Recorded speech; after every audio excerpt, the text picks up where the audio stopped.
I have quite an international family background. So my mother is half Iranian, half German, and my father is half Czech and half Sudet German. She gave me her number and she was like, if you ever need someone to talk to, if you feel lonely, if you just want to hang out, just call me. And yeah, that was my start. Have you called her? No. That's another thing, right? But I think it wasn't about calling. I felt like it was more of a someone's there. Yeah. That was the essential thing. I mean, she had my number as well. We never called each other. It was not about that. It was about supporting each other in that moment. Hi, I'm Lucia, and you're listening to Stories of Ordinary Lives. We often think that only the famous have interesting stories, but I believe that everyone does. In each episode, I sit down with someone you've never heard of, but whose voice matters. From cities to villages, across continents, we uncover the rich tapestry of human experience, showing that we are more alike than we think. Welcome to Stories of Ordinary Lives, where every life tells a tale worth hearing.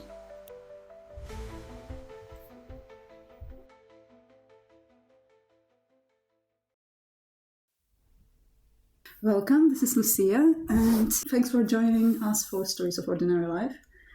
And yeah, as promised last time, this is the first episode with my first guest. And I'm extremely lucky that my first guest is Sara. Hello. Hi everyone. Thank you, Lucia, for having me today. It's really good to have you. So just for a bit of background, Sara's my really good friend. We met in London in 2018, right? Yes, end of January. She remembers because she kind of freshly moved to London. Yeah, it was my first month. Nice, yeah. And we lived together for 2 months. Yes. It was March and April, I think, were our 2 months of living together in East London. Brick Lane. Yeah, Brick Lane. E1. E1, yeah.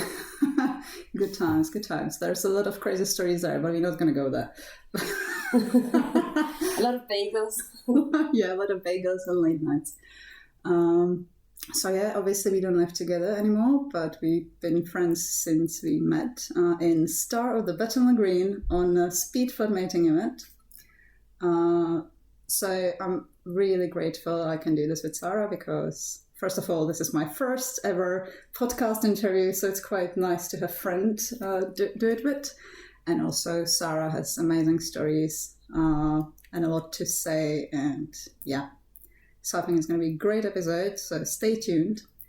We are recording this in a beautiful sunny Vienna, and it's probably the last summer day. Yeah, it's a little bit of a sad day because we know that the rain will come tomorrow. Yeah, but yeah, we'll make the best out of it. Definitely have some ice cream later. Yeah, some last swimming before the temperature drops around 10, 11, 15 degrees, whatever, who knows. But yeah. All right, so let's get to it. So, Sara, can you tell me about the place where you were born and to whom? So I was born and raised in Vienna, the place where we are right now. And I have quite an international family background.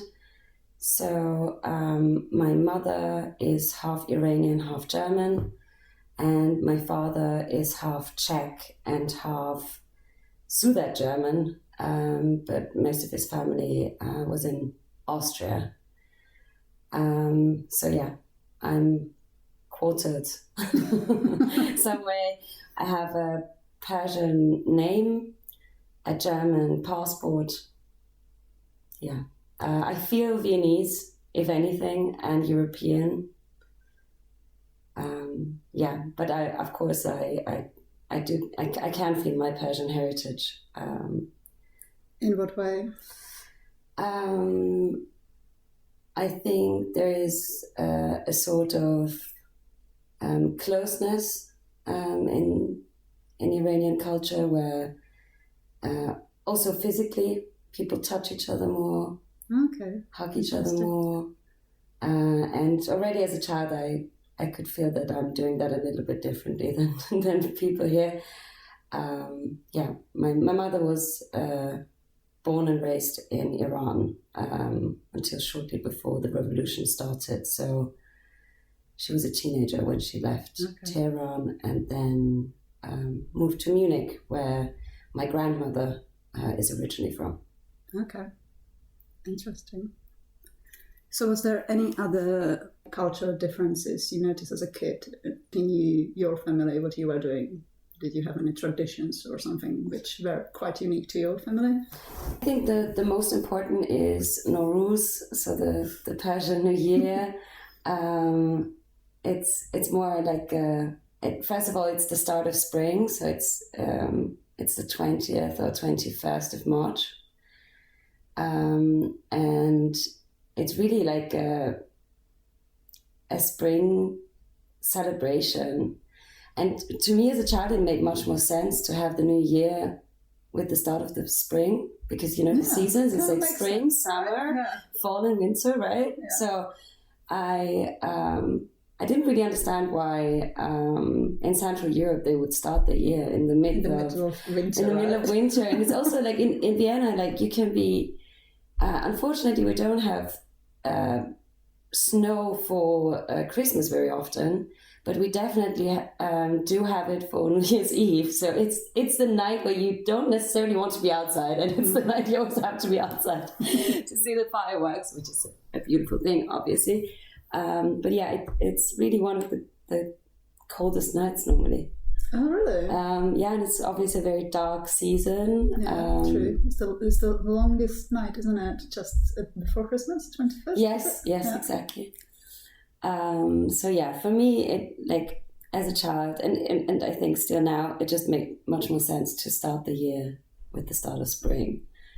And there are like very cute traditions around it, where for example, you grow grass, and then on a certain day you can make tiny knots in it with like wishes, and then you throw it in a river. And, that's cute. It's quite nice. Yeah, I like it.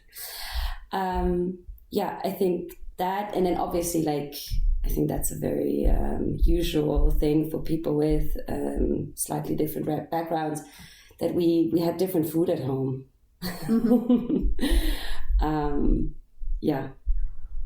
But in general, I mean, I come from a very artistic family. We had organic foods in the 90s, so I guess I did not only feel different because of the background of my parents, but also how they see the world and what they wanted for us. It was all very in touch with nature and organic food, and so they were the hipsters before hipsters. Yeah, I mean, true. I think, when I was younger, I always thought they were hippies, but they were actually too late to be hippies. Like that was already too late. So they were cool before. Too late for hippie, too early for hipster. Yeah, I think artists are very often a little bit, ahead of their time. So yeah, I guess so. Or they live their life a little bit differently than the mainstream. So Did you feel like you belonged to the Viennese society when you were a kid? Yes, because of friends I did. And also what I enjoyed a lot as a child, I was always, even in elementary school, I would take the tram to go to school. So I was there alone, and there were always nice old ladies talking to me. So they were very, very welcoming, making me feel at home. But yes, I did also experience racism because I have dark hair. I look a little bit different than the usual Austrian. even though it's not that extreme. Most people think that I'm from Paris or looks very Parisian, or like from Spain. So I didn't really experience that people were guessing like the right. Yeah. I mean, because it's a mixture, it's also super difficult. But I did experience racism, but I think I did experience it more in a passive way.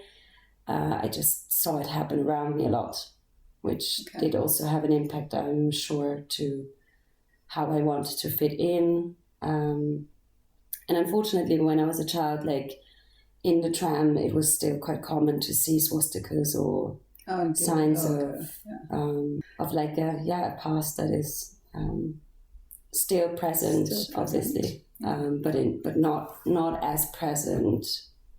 At least it doesn't feel as present in the surrounding anymore, I would say. Yeah, that's true. I haven't seen a swastika in a very long time, and I'm very glad I didn't. Same. Although I'm not sure if the situation currently in Europe can. I know it's interesting that from a political point of view, it seems to get worse. We shall see. So you said your parents were artists. How did it shape your wishes and dreams as a small kid? What do you want to become? Did you manage to become it, or? I think, it shaped me in an aesthetic way very strongly. I love beautiful things. I mean, who doesn't? I know, but like, it's really like, for me, I would love to, every fork or glass or everything that I have, is aesthetic in a way. It cannot just be functional. I can tell because you can't see it, but we are in a Sara's flat, and there is so many paintings and beautiful glasses and all this carefully managed, picked, and put in the right place. Very artistic. I can see that. Yeah, I have a huge love for flea markets and vintage in general, secondhand shops. So I'm a little bit of a treasure hunter, I would say. And I think so that shaped me a lot. And me and all my siblings, we somehow ended up working with arts in some sort of way. Yes. So even my sister, who's a lawyer, is working in IT rights and, brands and things like that. So, which is also like, if law, that's the closest to it. Exactly. So I think, yes, that had an impact, but it also had an impact in me not wanting to become an artist, because when I was very little, I decided that I want a different life for myself. I could see my parents struggle financially. So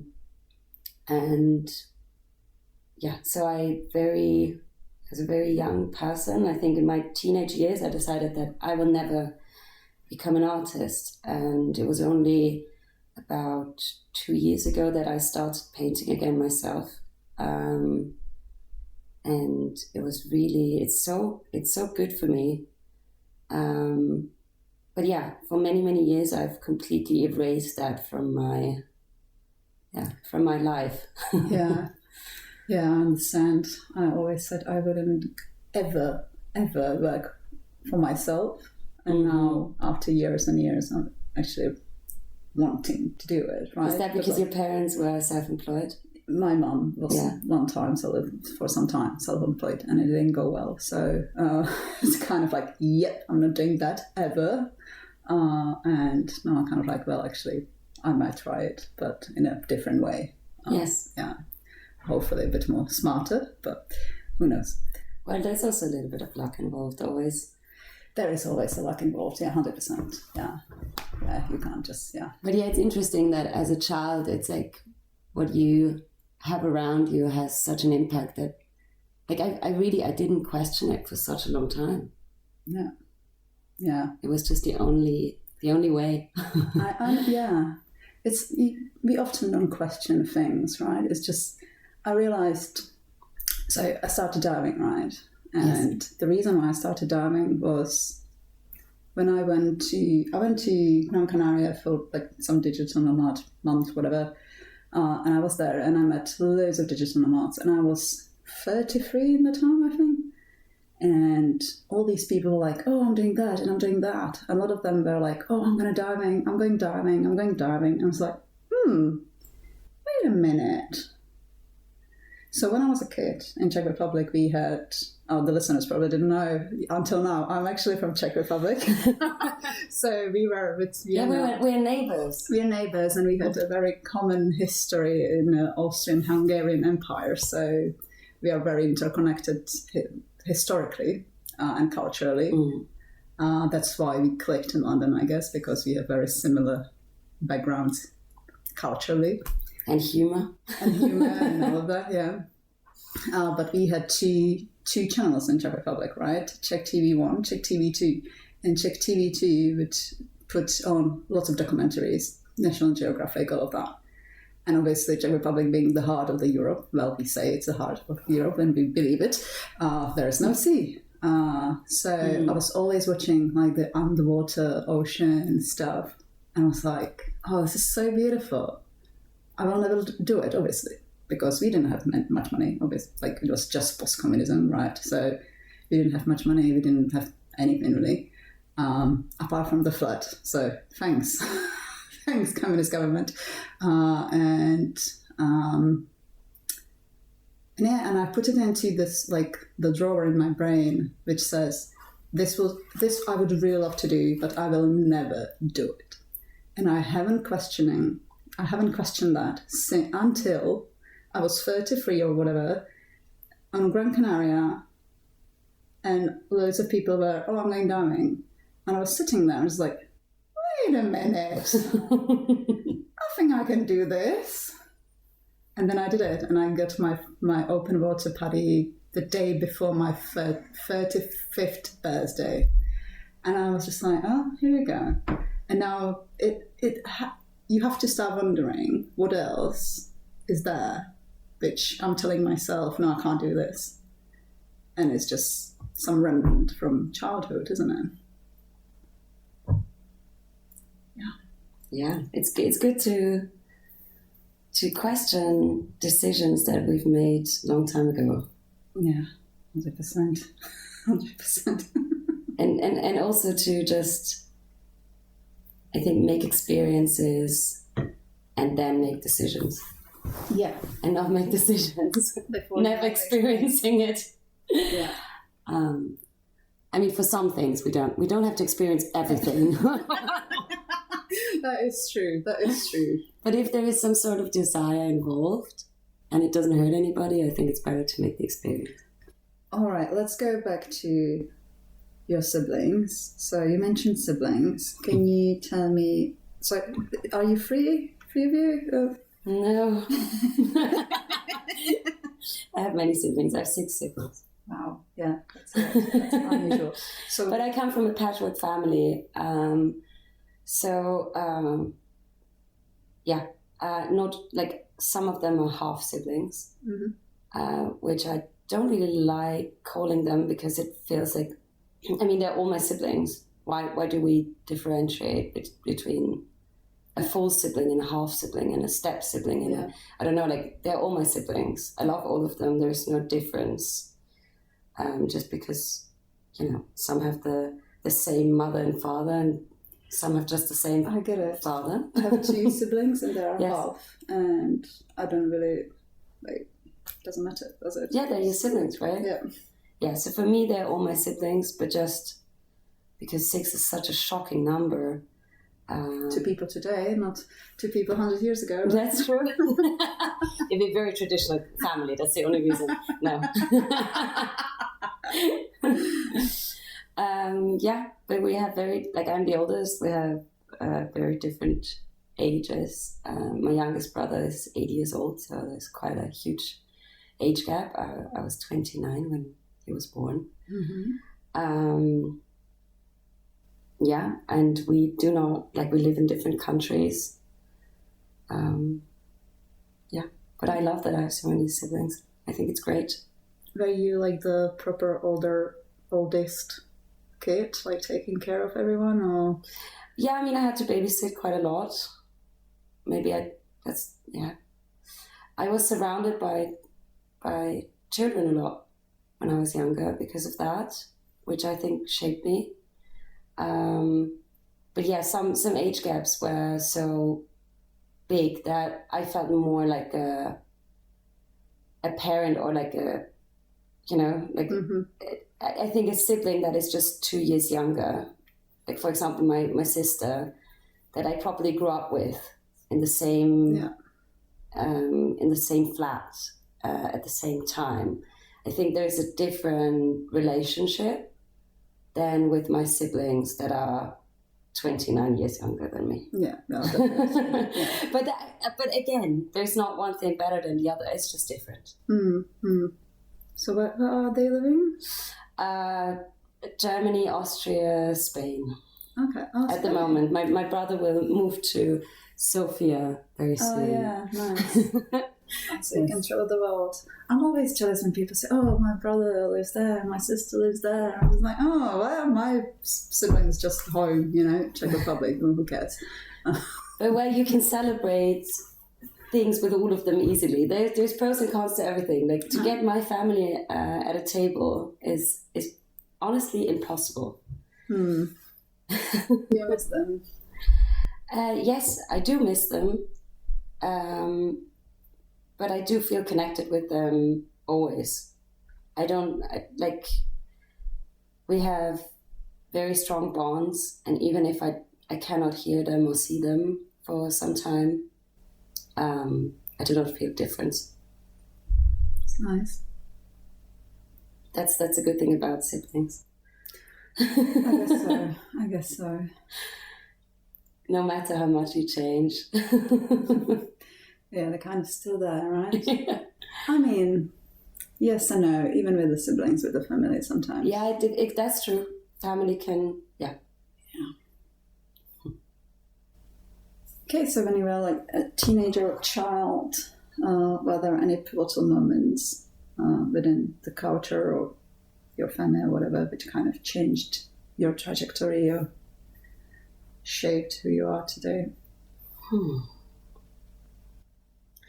That's a good question. Like, I think as soon as I moved out of Vienna, I realized how much I was shaped by Austrian culture.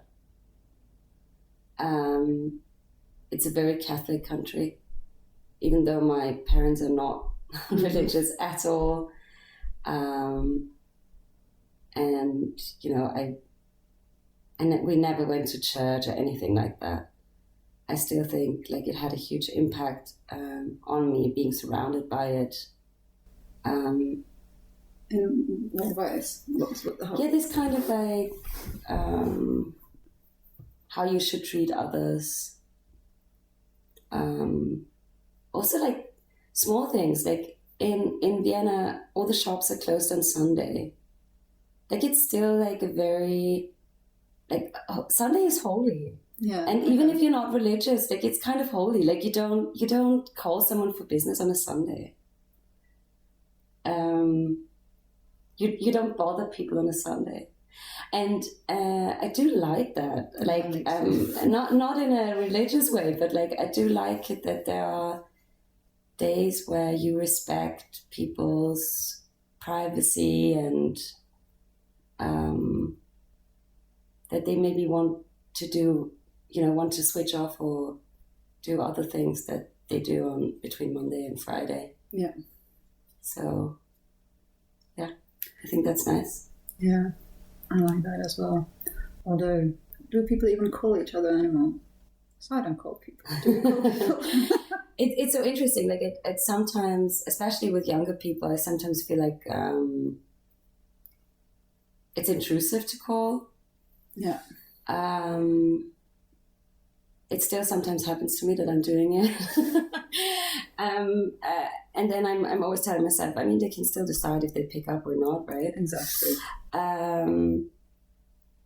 But I do think there is a different quality in talking on the phone in comparison to texting. Over my time in London, I had a couple of friends here in Vienna that I stayed in touch with by calling them on a regular basis. And especially one friend, like we used to work together and we were close before, but not that close. And I think really this kind of regular talks that we had on the phone, and it was always a one-on-one, right? Mm-hmm. These calls, they brought us together, and we had a very successful long-distance relationship over these more than 5 years. And I think there's a quality in calling. And I had a routine in London to walk to work and normally also to walk back home. So I had about 2 hours per day that I sometimes filled with listening to music, but mainly and especially in the evenings with calls to family, calls to close friends. And now that I live in a city where everything feels like it's around the corner, I mean, I'm also lucky I live quite central. I do not have this time anymore. So I find it a little bit more difficult to keep in touch with my friends in London in the same way I did with my friends in Vienna. And I think it's the lack of calling. That's interesting. Yeah. I love that. That's good. I think a lot of Londoners kind of struggle with like the time they spend commuting and how to fill it in. So I know a lot of them reads or whatever, but they're staying in touch with people. That's beautiful. I don't think many people does that actually. You know, also, I'm not very good in tube. Sorry. Also, if you're in tube, you can't really do that, right? Exactly. So it's the walking part. It would be awful, but like I don't like sitting and being on the phone. Yeah. Oh yeah. I want to move. So even if I'm at home, I walk around. If I'm doing home office, like I sometimes, if it's not a call where I have to switch my camera on. Yeah. Like very often I put my laptop on like a higher table so that I can move a little bit whilst I'm on the phone. I don't like this sitting and Sara's mover. Sara obviously has been my tour guide for the last 4 days. And Jesus Christ, she's very quick. Yesterday we did 42,000 steps, and some of it was from dancing. But but I thought, like, I mean, I was always, I love walking. I think walking is definitely my favorite way to get from A to B. I'm not a cyclist. Do not even have a bicycle. Me neither. I'm scared, but that's because of London. It's just scary. Yeah, I mean, in London I was scared, but in Vienna I'm not scared. I'm just not doing it.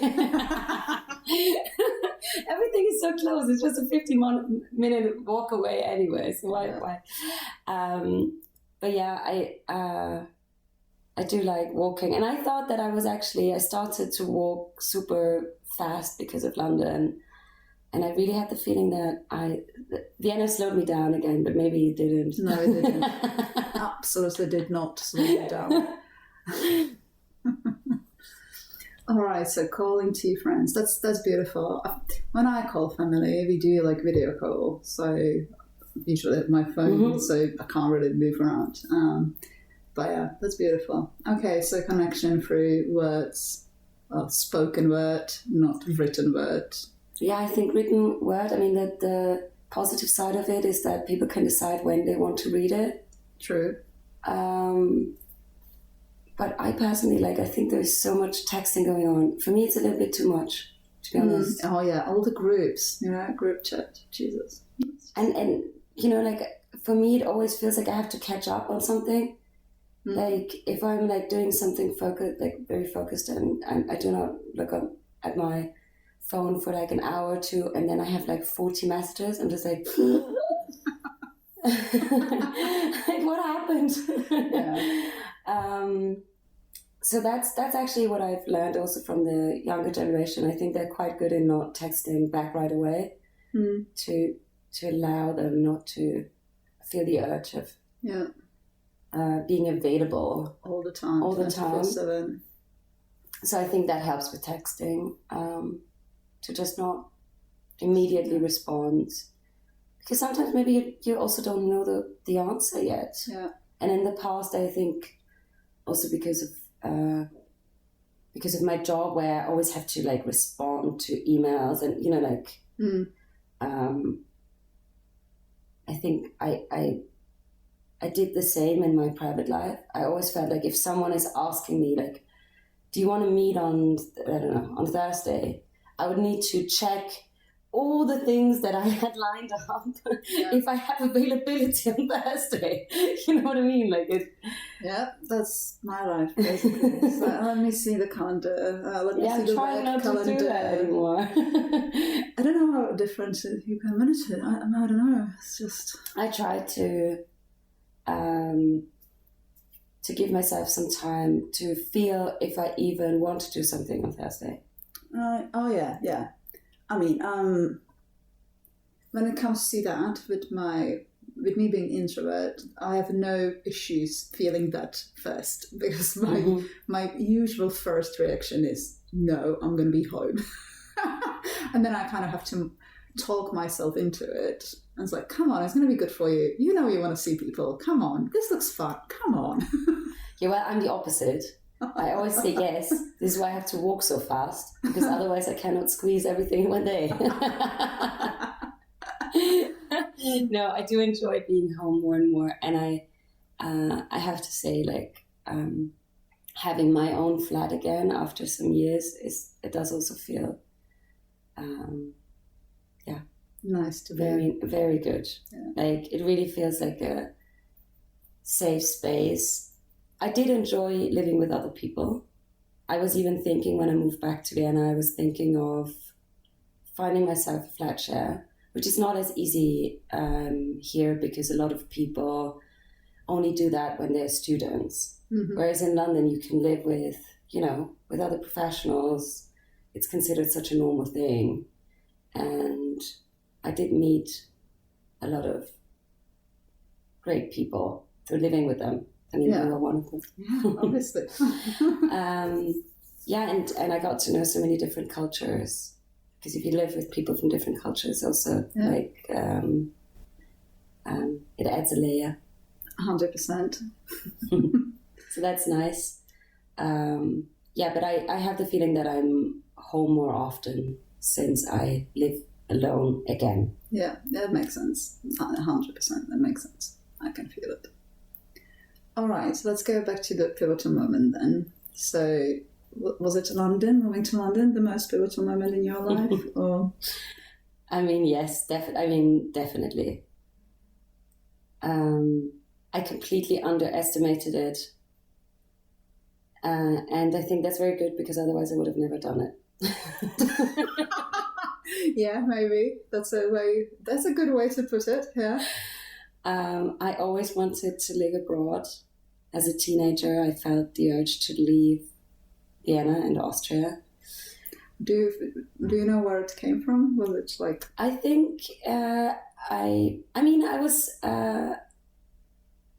traveled a lot when I was young already. I was at summer school in England when I was 12, 13 and 14. I think that allowed me to see London as a teenager, and I really liked it, and I liked English culture.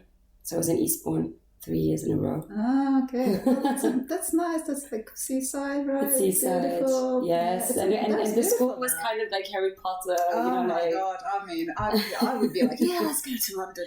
And there were people from all around the world. There were people from Asia. There were people from different European countries.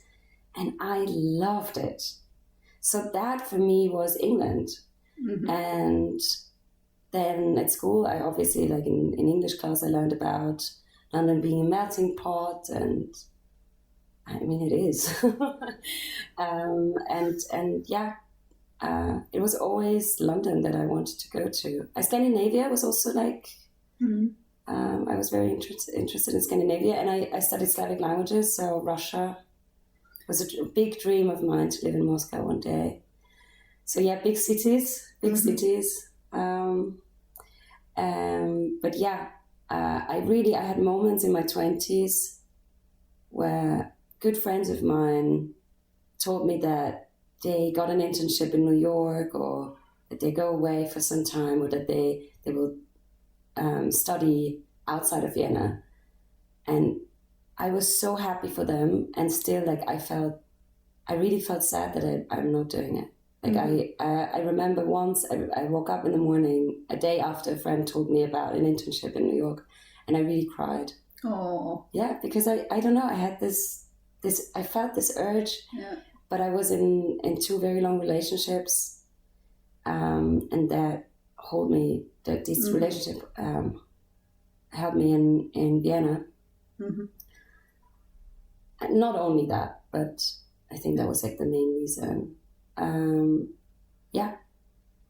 But then you did it anyway. Then I did it anyway because I applied for a job in London, and I thought they will not hire me because there will be a lot of people who have, who can do it, who already live in London. Like, why would they hire someone from Vienna? But they did hire me, and then I had to move within, I think, like a month and a half. So right after they called me, I had to call my mother because I didn't even tell her that I applied for a job in London because I was so certain it would not happen. That felt a bit strange.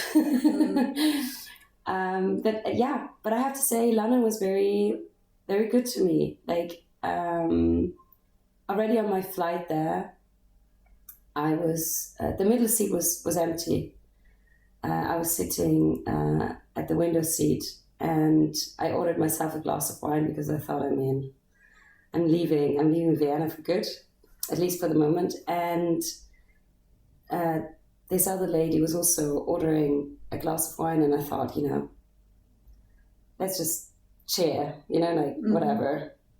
It was just a moment of, and then we had a conversation, and it turned out she's from Slovakia, from Bratislava, and she moved to London just a couple of months earlier. Okay. So I moved in early January, and she moved in September.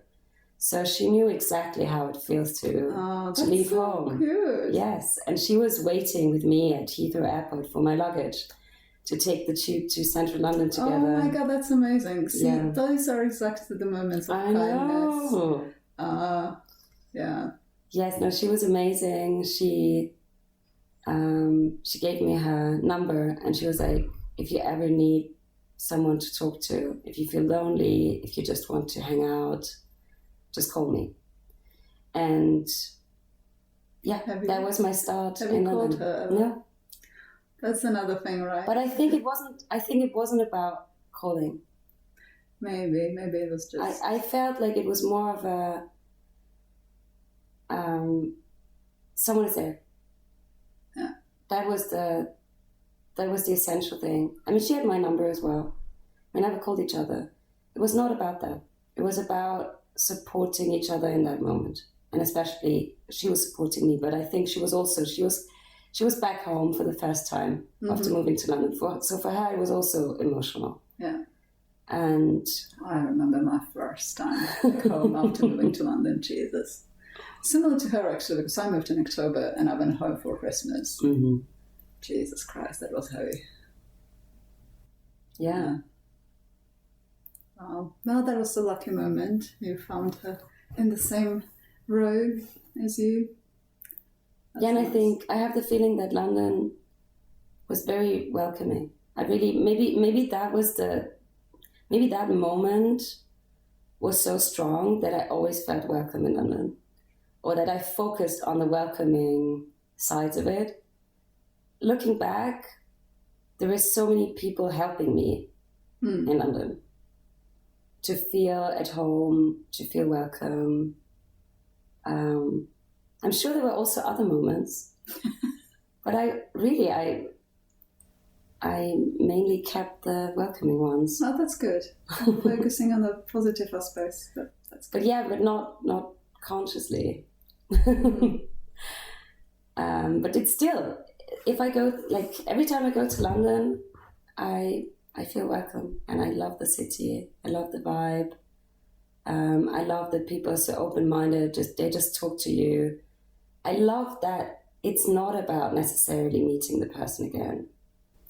Well, people never meet again, right? I kind of struggle with that because it happens so often that it kind of loses value, you know? Like, I can't like count the number of events where I met someone, we said hello, be it girl, man, whatever, it doesn't matter, everyone.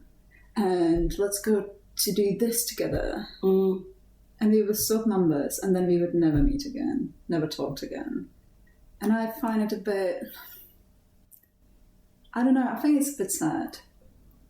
It's kind of in London, no one has time, right? So you're kind of trying to fit in as much as you can, as much as your, not just your time, but also your personality. Like, as I said before, I'm quite introverted, right? So I have to really, like, prioritize who I can see so I can fit it with me time properly, all of that. But yeah, I guess it's important to get yourself out there and don't just say, oh, let's meet, and actually do it. Invest into connections. Yes, I mean, but I think in general, and I think that's also a little bit of a side effect of the pandemic, people struggle a little bit more to connect to people. And this might also be a generational thing. Mm-hmm. Obviously, we are at an age now where a lot of people do have their own family and they're more at home, they have different priorities. So that may have an impact. Yeah. But I think it's also really that pre-pandemic, it was just a normal part of life. And now I think a lot of people have experienced that they can live without it. Whereas other people, because they're just different, they still want to have these kind of connections. And it sometimes maybe feels a little bit like a lack there. Or for me, it feels like sometimes that I have to work a little harder to find these connections. I definitely have the feeling that it's really much harder than it was pre-pandemic and pre-Brexit, as we discussed yesterday. Because the culture in London for us was beautiful because it was diverse, and there was a third of London was Europeans, which with Brexit and pandemic declined to 14%. And it was felt massively. I feel it still, although there might be a bit more people from Europe now, but still it's you can feel that there's not enough new people, or not, I don't want to say not enough, less basically. Yeah, I think it's different groups. I think there's definitely more Americans, there's more Asian people moving to London. And yeah, less Europeans.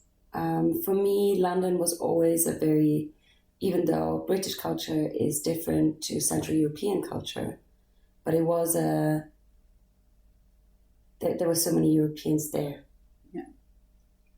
So many Italians, so many French, so many Spanish, not that many German speakers. I had the feeling. Not really. Yeah, I don't think so. I think they're just not, they probably stay in Germany. Yeah, more. It's the same with the Czechs. They don't travel that much. I always feel well because the life back home, it's quite good, isn't it? So. Yes, and Germany is a huge country. Like, they have a lot of big cities. Like Frankfurt, for example, for financial. Yeah, exactly. Berlin is culturally extremely interesting. It's kind of London, isn't it? So. Yeah, more startups. Yeah. Hamburg and Munich are very rich cities in many ways. So they don't need to leave their country in order to live in a big city or to have certain opportunities. Yeah.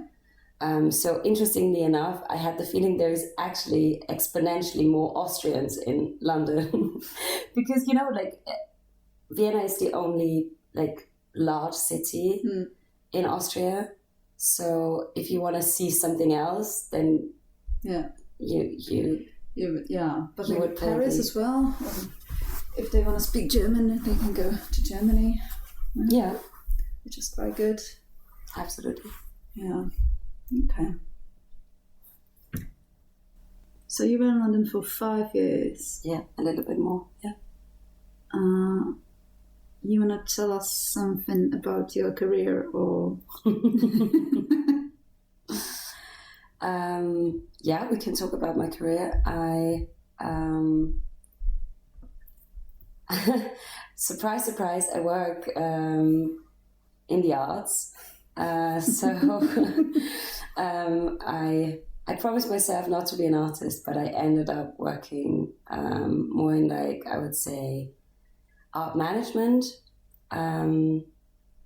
in many different roles in the Viennese art scene. And then I started to work for an auction house in 2015 in Vienna, and I applied for a role in London in the same company end of 2017, and then got the job, moved to London early 2018, and they relocated me to Munich a year and a half ago, but I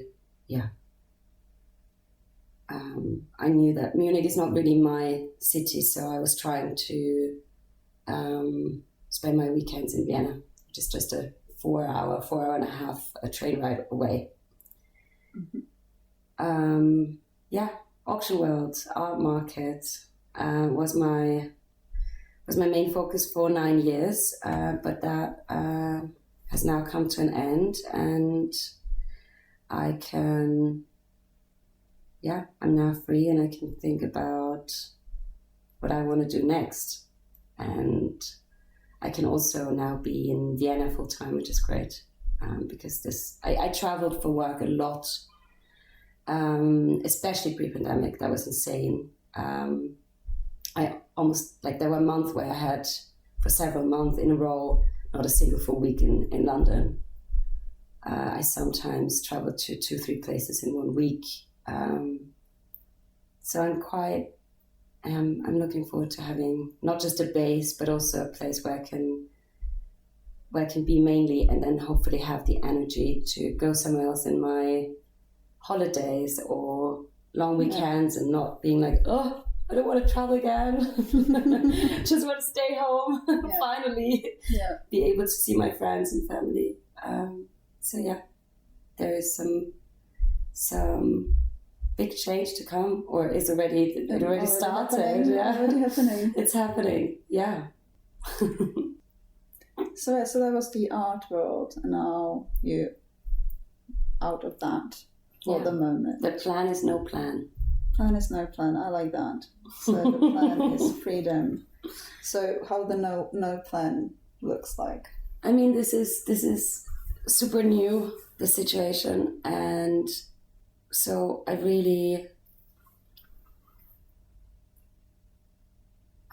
just want to explore different opportunities in different ways, like some through research to see if there would be something that I could do to maybe have my own company, but also, like, I do want to see what's happening in the art world in Vienna, what's happening in the creative industry in Vienna. So I want to be open, but there's obviously fields that I have a lot of experience in, and then there's also transferable skills. So it depends, really. It's in the end, I think it's about the package. Yeah, it's always about the package, isn't it? Yeah, that's the thing. Like, I mean, I always compare it to a flat. Like, if you're looking for a flat, it's the combination of the location, the price, how much you like the flat itself, that will make you decide to rent it or buy it or not, right? Mm-hmm. So if the flat is in an area that you do not like that much, the flat must be really much better than in an area that you absolutely adore. Yeah. And it's the same with a job, I think. So is the art scene, well, you said you would do research of the art scene in Vienna, right? So, I mean, I do know the art scene in Vienna. yeah, is it good? I mean, of course, there is a lot happening. There are a lot of young artists having their own spaces these days, or young collectives having their art spaces, which I think is essential for a vibrant scene. The special thing about Vienna is that the state is funding art projects. So art does not need to be sold necessarily. There's obviously pros and cons to that. So the positive side is that I can see artists here being quite detached from the market. Mm-hmm. They can do projects just because they want to do them, because they're interested in them. In London, I felt the market being much more present. Mm-hmm. Also when I visited artist studios. Artists, very young artists, were very aware of which sizes sell better than others and things like that. That's not necessarily the case in Vienna. I mean, I'm talking in extremes here, of course. Like there's grey areas. It's not black and white, but as always. But I think that's a huge difference between London and Vienna. It's good if there is also institutional art that does not need to fit a living room. It can be critical, and it can be brutal, and it can, show that things are going wrong. Yeah, and it's not just like a pretty thing. That's exactly what I wanted to ask. So when London artists work mainly for the market... I'm not saying that. I'm just saying I felt in many studio visits that there was more knowledge on the art market, and therefore I had the feeling that sometimes it might also have an impact on the decisions the artist is making. Yeah. So do you think like the topics they explore in Vienna and artists in London are slightly different based on that? I mean, every artist is different, so that's quite difficult to answer. But I do feel that if I go to university, like art university in Vienna, it feels a little bit more experimental in a way that I see a lot of things where I think they have, like, they do not suit the market at all. and honestly, I think that's a good thing. Mm-hmm. But then I'm also impressed by young London artists, like how aware they are. Mm-hmm. And how good they can also use it and still have their own style. Mm-hmm. Okay, yeah, that's smart, isn't it? Yeah, it's very smart. And they have to sell. You feel the urge. And so I have the feeling they are producing much more. They're in the studio more often.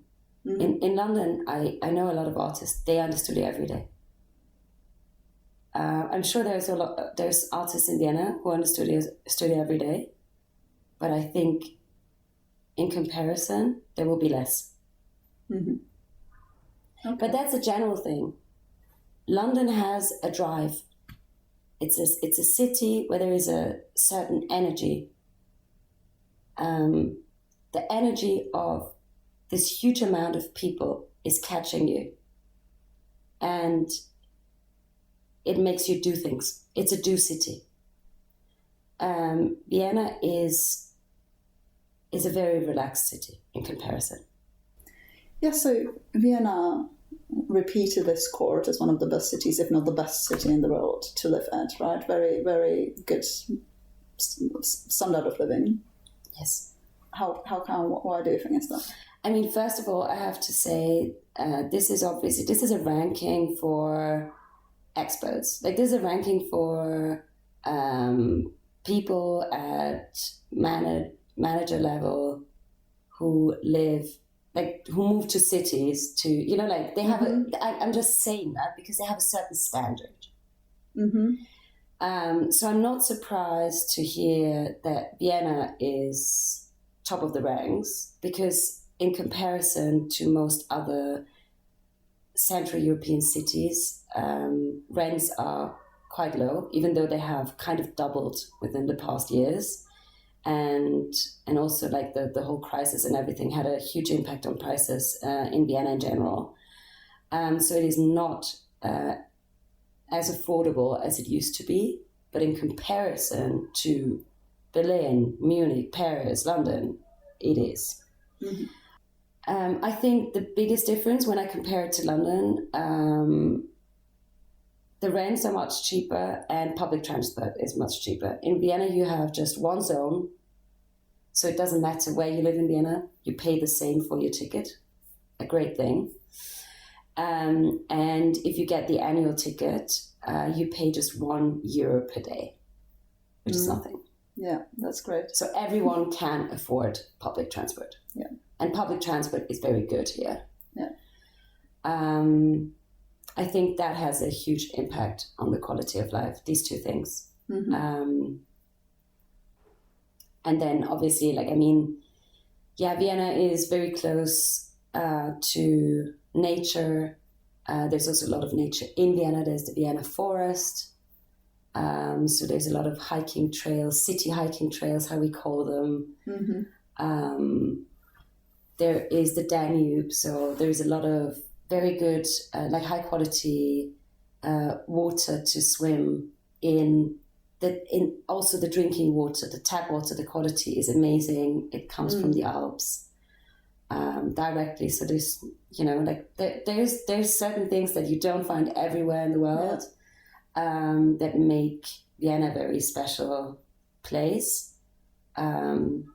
Also the biggest floating trampoline in the world. Yes, I learned that yesterday. Very important.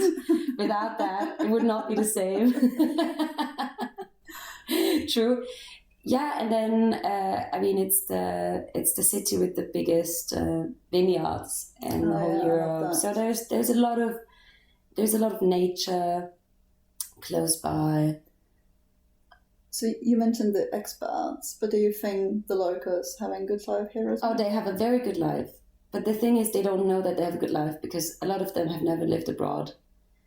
Vienna is a city where people complain a lot, and it's considered a cultural thing, and to a certain extent it is. But I think sometimes it's a little bit too much. I mean, to complain about a too sunny 140 square meter flat. There is a lot of social housing in Vienna, right? Yes. So Vienna is, or used to be, a red city, socialist city. And it still has a huge impact. And they built a lot of social housing throughout the 20th century. And that's the reason why rents are still affordable in comparison.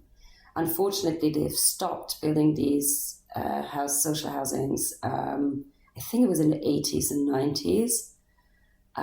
They started again, but I think we can feel that, unfortunately, it's hard to catch up now. Yeah, exactly. It's hard to catch up, but still, as I said, like in comparison, it's heaven. It's heaven. The quality of food is very high. It's very safe in Vienna. Everything is clean. But yeah, people are just very spoiled. People are very spoiled here. Yeah, I think there's a problem with Czech Republic as well. Obviously, we have a bit lower quality of food, for example, which has been often discussed in our media and stuff, that the food the companies bring to Czech Republic is worse quality than what they bring to Germany or Austria. But in general, the standard of living in our countries is very high when you compare with the world, right? And unfortunately, people don't really see it and complain. And this is something we have culturally saying pretty much, complaining about everything but doing nothing. Yeah, but the tube is only arriving in 5 minutes. It's awful. And then it takes you another 5 minutes to get somewhere. So all in all, it's they like said it will be 4 minutes, but it's 5. Yeah, I know. I have to say, like, I had quite a culture shock when I came back here, and I knew this would happen, but it was much worse. And I felt in London I never felt British, but when I moved back I felt so British. It was awful. I really thought like, no, now I realize how British I am. Now that I'm not there anymore. You realize when you leave how British you became. And then I obviously also realized how much I offended the British people when I moved there with like my directness. So rude. Because I was so offended by my own culture. Like if you ask a question and someone is just replying with a no, with no explanation, nothing, just no. I was like, I was heartbroken every day. What? You don't want to sit next to me? No. Rude and brutal. But it's not rude. It's a different culture. I know. But it felt it after London. It was, yeah. The directness felt like it. I really it hurt me because I wasn't used to it anymore. Yeah. I now that I'm used to it again, I know like it's absolutely fine. But in the first couple of months, it's hard to transition. Yeah, and the next thing was, and that was really disappointing, and that's something that I still think is sad. I had the feeling that no one was interested in what I've learned. Oh yeah, going away. 100%. And that was heartbreaking. I really thought like, oh my God, like I've been away, I've learned so much, I have changed so much personally. And I think like ideally they would like to have my old self back. You know what I mean? Like no one was ever asking me like, but how was it in London? They never do they? Never. Same for me. People never ask about London. Never. Or why other places I've travelled. Yes. They do not ask. And I'm like... But maybe, I think it's maybe because if you've never lived abroad, you don't understand the impact it has on you. Maybe. Like, even have the feeling that they are not, because I've regularly been in Vienna throughout my time in London. So they didn't have to miss me that much, you know? Like I was still present to a certain extent. And I sometimes have the feeling, because most of them never visited me, they're not even acknowledging that I had a life somewhere else. Mm-hmm. And that this life was very different. It was very different. Yeah. But I think it's really because they cannot imagine it. Maybe, could be it. So why would you ask a question of something where you think it's just normal? It's just normal. It's no different. Yeah. Maybe. I don't know. I don't have the answer, but I keep wondering. I cannot go back in time. So how did London change you? I always thought that I'm open-minded, but when I moved to London, I learned that I wasn't open-minded enough. Let's put it that way. Same. Mm-hmm. There's room for more open-mindedness.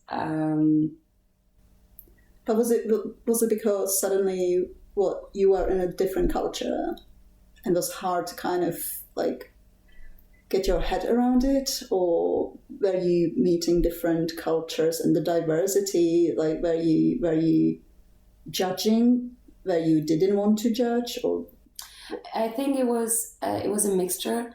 So first of all, I underestimated the difference between Central European culture and British culture. Mm-hmm. I wasn't aware how different the cultures are until I moved there. So I think that was a proper culture shock. Mm-hmm. And in my first couple of months, like everything took me ages. Like, I mean, I knew that the cars are driving on the other side of the street, right? But I didn't know that it will take me an hour to find something in the local supermarket. Like, it was honestly driving me insane. I remember, oh my God, I completely forgot that. But everything was like different places, different layout, different logic. It's like, what is this? Why is that? And then you find out they don't even have that. I was like, what? What do you mean you don't do this? Like, what? Exactly. So it was really the day-to-day at the beginning that I struggled with. And that I mean, the keyboard, why is there a different keyboard? Like, it was already tough enough to start a new role in a new city. Mm-hmm. And then, you know, we have this Umlaute in German. And I was obviously, like, I was still in touch with my German-speaking colleagues and a lot of German-speaking clients. But also English-speaking clients. So I needed the English keyboard, but I would have also needed the German one. So I had to learn all these shortcuts with like Alt 129 is that all and things like that. That's a long shortcut. Yeah. So at the beginning, I felt like back to square one. Like, I was sitting in the office until 10 almost every day because I was so slow with everything. Yeah, I was slow in like crossing a street. Oh yeah, I'm still slow with that. I'm still waiting on the other side of the road for the bus. I look both directions no matter where I am. Like, that's four what I've times, learned. though. Four times. Both direction. because I had to travel to Central Europe all the time, so I had to get used to. Oh yeah! Oh my God! Yeah, crazy. And then obviously, like, to speak English so much, and I had to still speak German, so I had to swap all the time. And for the first 4 months, I had the feeling I cannot speak any language anymore. I was so confused. It's very tiring, and the brain is just like, what's going on here? I can't do this anymore. I found really funny, just step aside a little bit. We are in Vienna, right? Yes. And it's funny how the cultures are similar because my brain thinks it's in Prague. Because the amount of time I started speaking in Czech to Sara is just ridiculous. Like, brain is amazing, powerful thing. It's just because Vienna is so similar to Prague and the culture is very similar, all of it is very similar. It's just, I'm just like, the brain is just like, oh, good, I'm in Prague again. Hey! It's like, no, you're not. Come on. It's so interesting because you never did that before. I know, right? I mean, we've been to different places together. Yeah. But none of them was... But now that Vienna is obviously reminding you so much of Prague, this happened. It's really interesting. Yeah, I know. I find it really, really interesting. It's like, okay, there is some... because the brain learns habits, right? It doesn't want to reinvent the wheel every single time. So it's just like, okay, this feels like Prague. And it felt from the first minute, it's Prague, basically. Just bigger and nicer and whatever. Well, that's for discussion. I like the layout of Prague more. I do like some of your neoclassicism buildings, maybe. I mean, Prague is the most intact old town, has the most intact old town in Central Europe. So Prague is very special. There's no doubt about that. Vienna has been destroyed much more in the Second World War.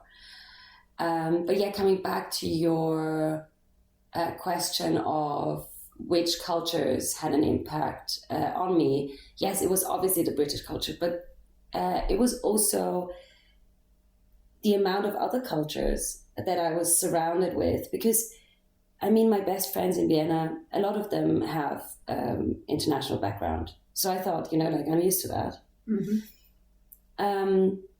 But there is a difference in someone growing up in the same city, having an international background, or someone who also just moved to a city and is coming with their pure culture. Mm-hmm. And I worked for a very international department because we looked after different regions, and it was not only Europe, but also the Middle East and Hong Kong that my department was responsible for. So we had people from all over the world. And and it was much more diverse than other departments. And so I had Italian people there. I had Mexican people there. I had Serbian people there. I had, like so many different cultures surrounding me. And they were very pure. But because some of these people, they have also, like one of the girls, for example, she started the same day as I did. Mm-hmm. And she came from Milan. Mm-hmm. So she did not have the British filter yet. Mm-hmm. And so there was just like, it felt like I was surrounded by many cultures at the same time. Mm-hmm. But strongly, in a strong way. Yeah.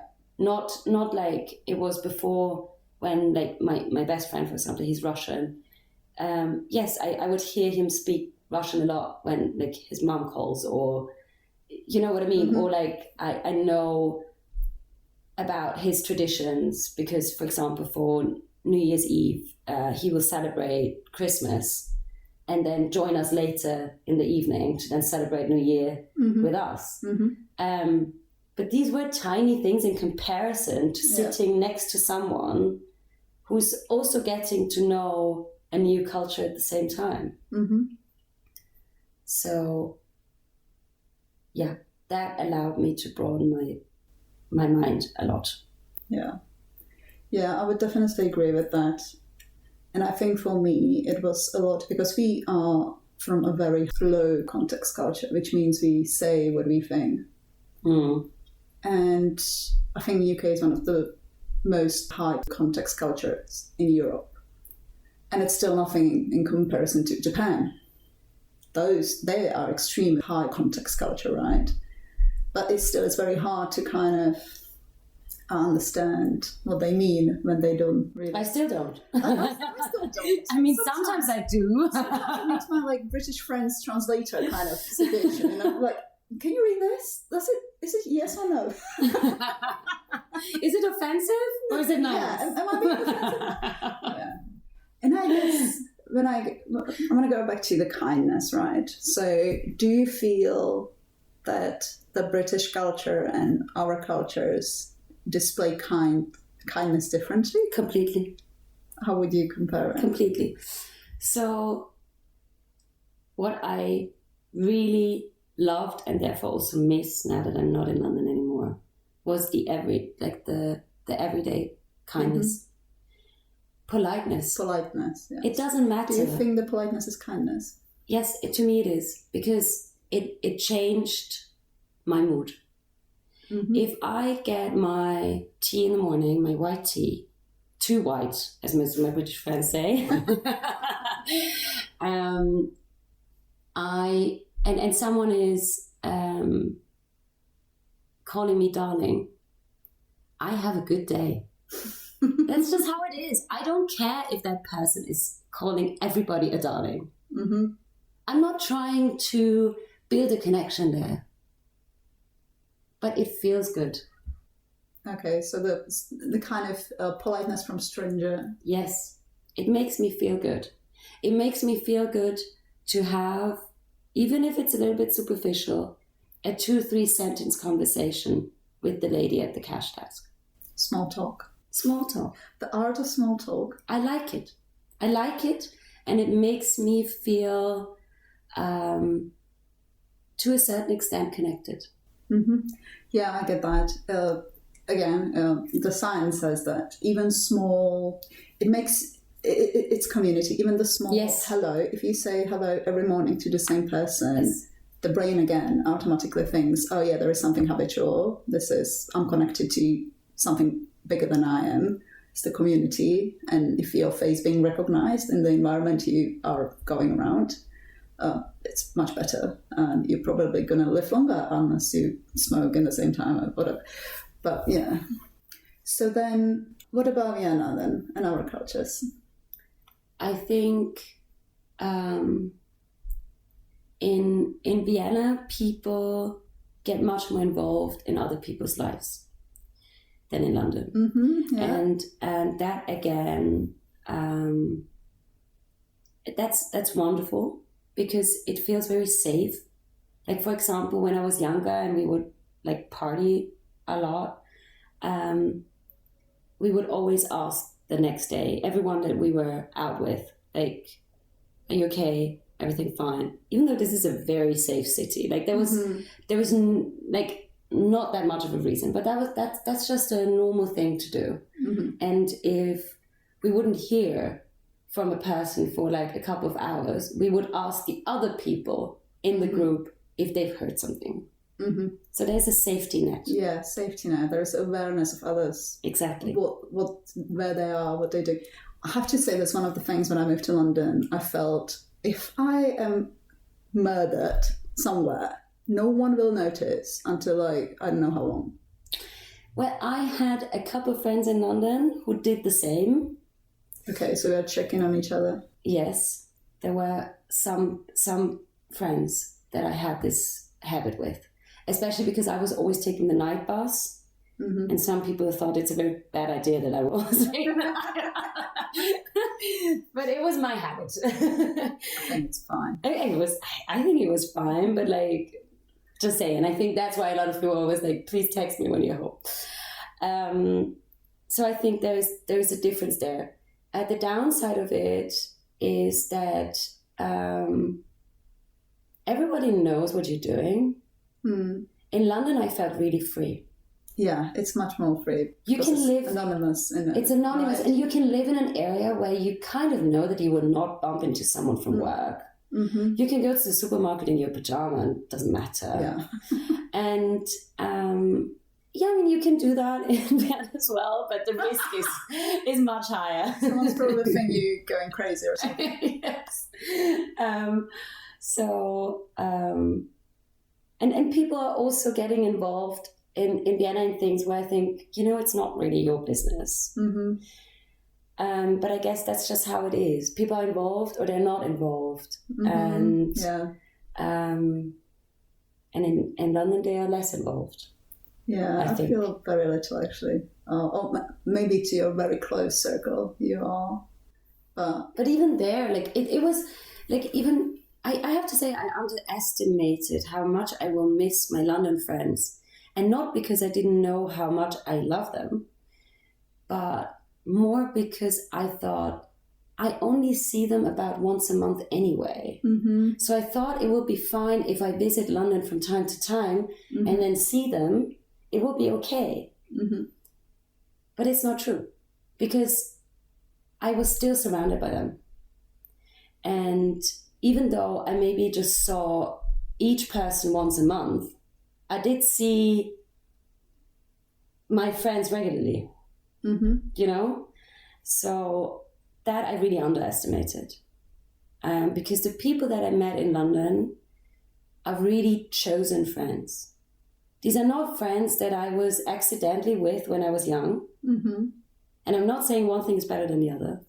They have their own pros and cons. Exactly. But I really have the feeling that the people that I met in London and that stayed with me as friends, I feel very, very connected with them.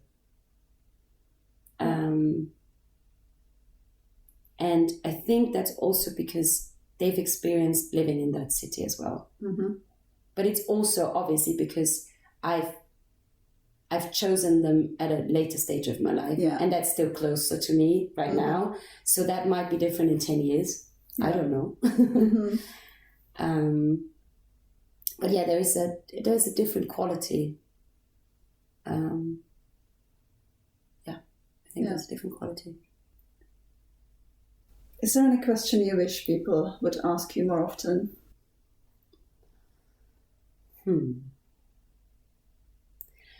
I think the question, how are you, is underestimated. And I see a tendency, especially with younger people, where they're almost annoyed when you ask them how they are, because it's considered a little bit of a superficial thing. And I mean, it is if people just say, I'm fine. Then it is super superficial. I'm fine, thank you. And you? Exactly. But I think if you really want to get an answer out of it, like an honest answer, and if you also really respond honestly, then it's a very powerful question. I would definitely agree with that. Like, ask how are you and wait for the answer. Because I do feel, and especially in London, people, the Brits ask, right? How are you? How are you? But it's just no one wants to hear the answer. I've always felt rude to actually give an answer, right? But in the end of the day, there are so many people who have no one they can actually tell them how they are. Yeah, very true. People are lonely, right? It's just like, so I agree. It's a great question. And it's also that this is where connection is happening. If you really want to know how someone is feeling right now. And it's very kind, isn't it? Just listen to that. Listen for the answer.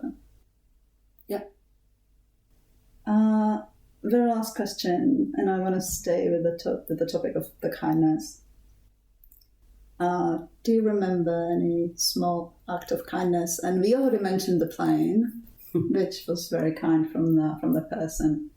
But is there any other moment when someone was unexpectedly kind to you and could be very small, but it really you still think about it, and it maybe changed how you behave towards people, so they did this act of kindness towards yourself, and you were like, well, actually, I'm going to take this and I'm going to behave like that to other people as well?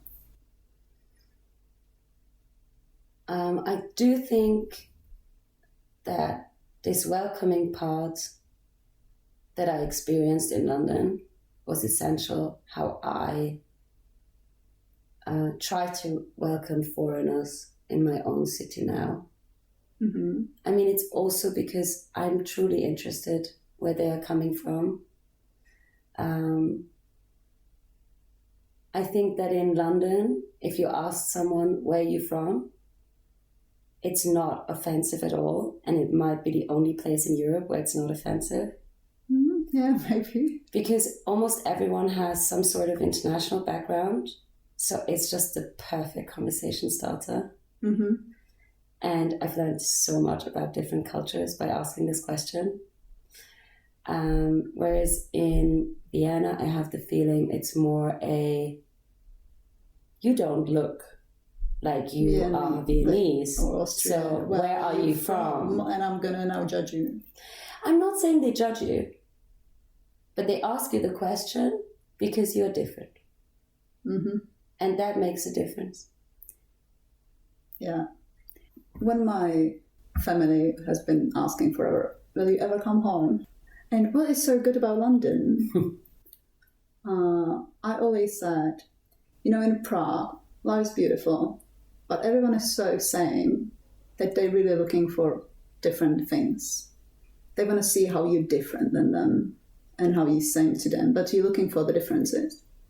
In London, everyone is so different that you're looking for where you're same. And it's just completely different mentality when you're looking for connection versus looking for the disconnection.